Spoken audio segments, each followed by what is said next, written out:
Yeah, so just a quick comparison here, really, between the Fold and Go, the Triton, and just the one burner. And, you might want to avoid this one, to be honest, because, well, yeah, that's the whole point of the video. We're going to talk about it. So, yeah, obviously the Triton, the advantages are, yeah, the Windguard, the Windguard. Basically, what happens? The heat rises.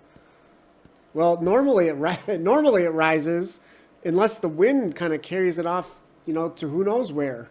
So, yeah, I mean, you're just going to waste propane, and it's just going to take a lot longer to cook stuff as well if you don't have a Windguard. If you really want to get serious here and do some like actual real cooking, we're not talking about just heating up a can of soup or something, So, yeah, if you want to do some real cooking, that's, you don't want to be frustrated by the wind. You probably want to just get the Triton here, and it still folds down. I mean, the Windguard still folds down. It still gets relatively flat.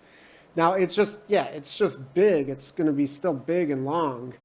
So that's where maybe you say, well, I could get that same two-burner design in the Fold and Go, and then, yeah, I can just fold it up, and it doesn't take up any space.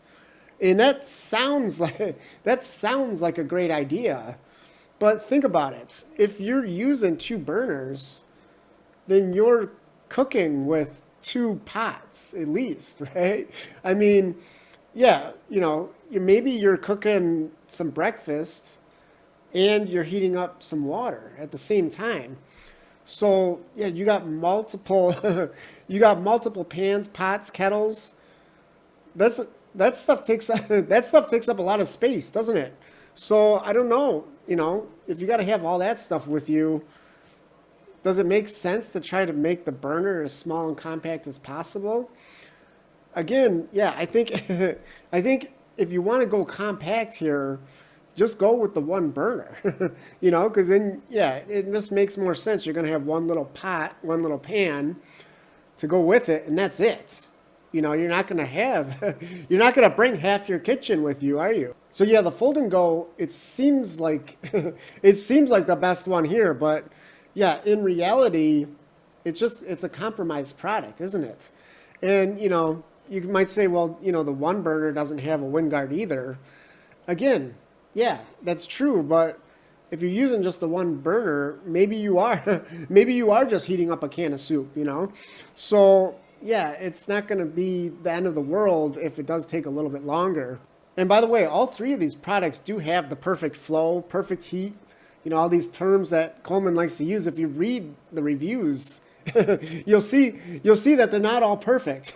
So, but it is adjustable flow, So, I mean, it's going to give you some adjustability.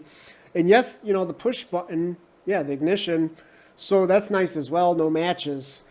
This is as basic as it gets, but they all use the same 16-ounce can, don't they? So, yeah, is it going to be easier to keep that one clean or this one clean? I don't know.